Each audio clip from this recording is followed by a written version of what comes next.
Mexico, uh, just all over the world. You can find different types of woods.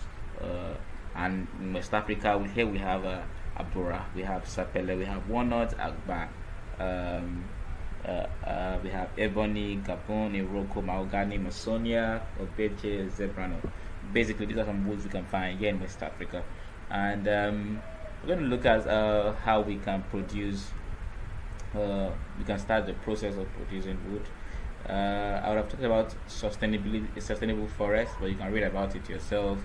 It's just about preserving forest life, preserving the forest, preserving young trees, allowing young trees to grow to become mature trees before we can cut them. Before we can fell trees that are old. We have to follow this process of sustaining forest so that we don't have uh, raccoons with maxis coming to our houses and having to steal our stuff or you find them in garbage cans and the likes. No. So when trees are failed without policy, without proper uh, guidance, wildlife is threatened and they end up coming into our homes. Okay, so we have here some stages of wood of preparing timber. Basically, it starts with felling the tree, where the trees are cut down with a machine saw, and because when trees are felled, they can retain about 50% of their water content, if not more. And mature trees should be selected, leaving the young trees to grow. Small number of trees are harvested each day. A skilled forestry worker will use chainsaws here. So these chainsaws can, or you use big vehicles like what you see here to do the work. Let me see if I can put on my pointer so that I can do the work. So we go straight to the. Let me stop using it. So go straight to the other part. Now we have stage two. Stage two, the tree trunks are gathered and stacked in a clearing. They're stacked. The tree trunks or logs are stored in the forest until they are taken to the sawmill.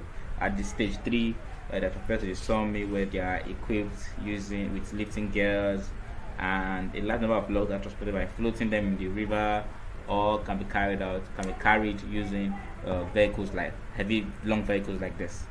Then we have stage four. At the sawmill, the logs are cut into boards, and then we have them cut into different pattern, quarter sawn. Um, just you can read about different ways you can cut logs of wood into shapes. Then after they've been trimmed, and they've been cut down, they are further taken into. Give me a sec. Okay, so after the stage four, so they're taken into the sawmill where they are cut, trimmed into different pattern or different ways.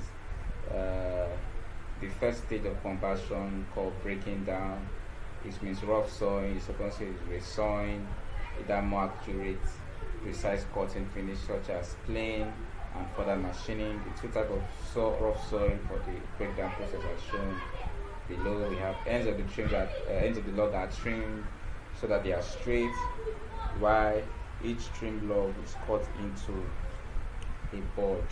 So we have there the final stage. It has to do with seasoning, which I talked about in one of my past question review.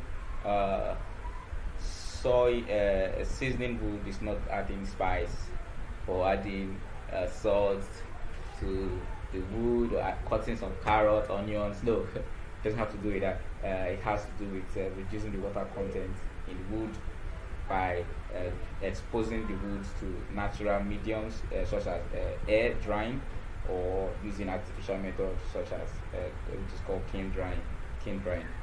It's just to reduce the water content in wood, because if you go ahead to use the wood to make furniture and stuff like that, termites, molds, are not far from it that way, and the smell is not. It's not. The smell is going to be extremely bad.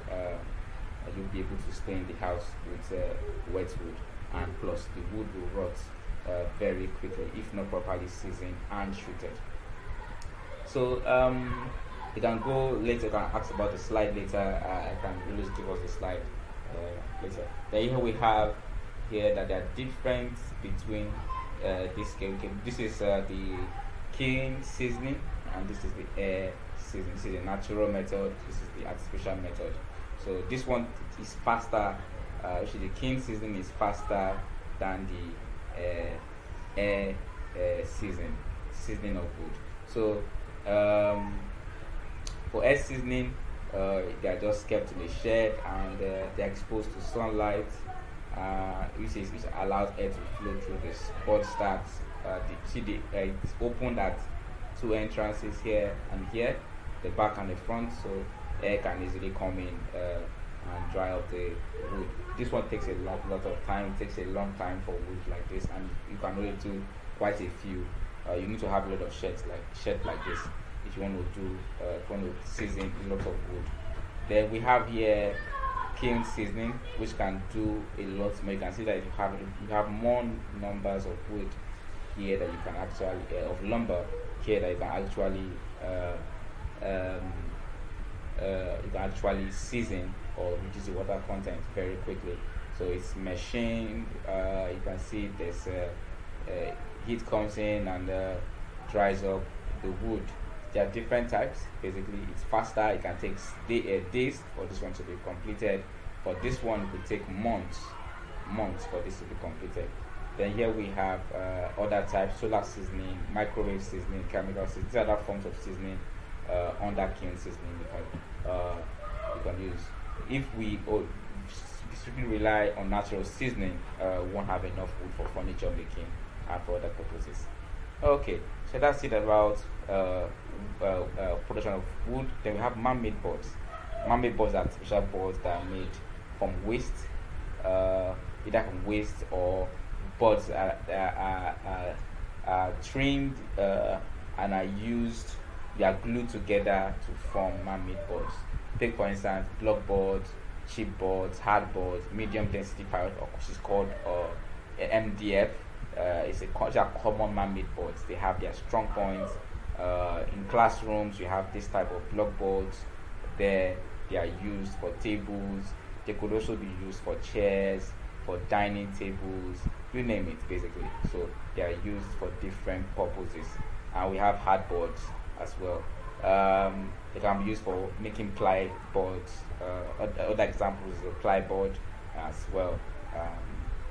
Even some of our wardrobes are made from ply boards and different man-made boards. Okay, so we'll talk about defects of timber. Timber has its defects. This is why you see trees are like this. This are called knots. It's a defect, and it's a natural defect for timber. Just like you have some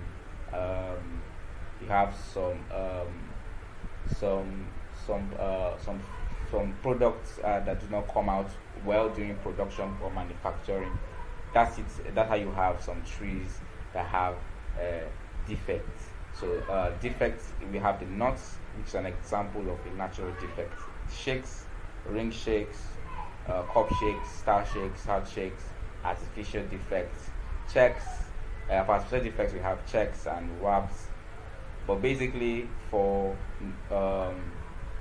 natural defects, you can see the way they look like. The cup shakes, the star shakes. You can see it has them like a star, like the cup is looking like a cup, and we have the ring shape forming some things like rings around it. And this ring shakes can lead to splits, and when the lumber is trimmed, you have a lot of wastage from this type of wooden material, or this type of wood or lumber. Now, for number 2, here we have artificial defects. We have checks. You can see we have this in the Dixie classroom over there. We have warps, and cut through like this is an example of check. and we have twist, bowls, and cup as well too. We have here, but these are how twist looks like, bowls and twist basically. So how is timber preserved? Timber can be preserved because it's a natural material, and if not preserved, it will rot very quickly. It will decay quickly. So preservation is the process of treating wood to avoid poisonous things, avoid poison, avoid so that to the process of treating wood with solutions so as to make it poisonous for insects, like termites, fungi, and mold, basically.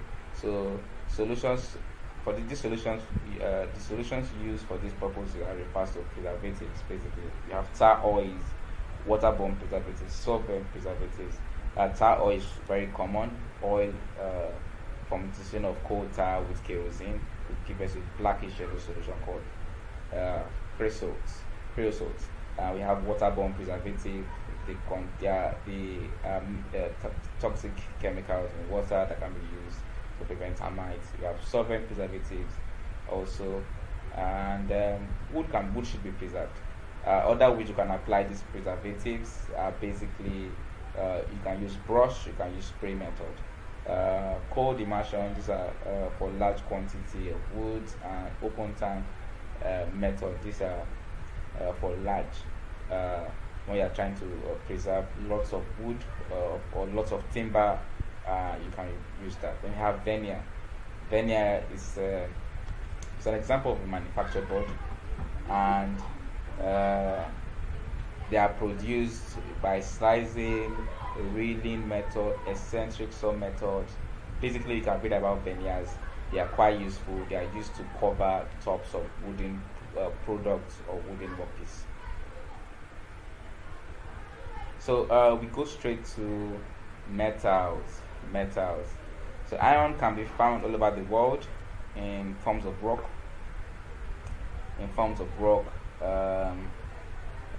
To be economical valuable for mining, iron ore must contain at least 20% of iron. Magnetite ore has the highest portion of iron. We have hematite, which also has high content. We have iron, which has high content, which is about 60%.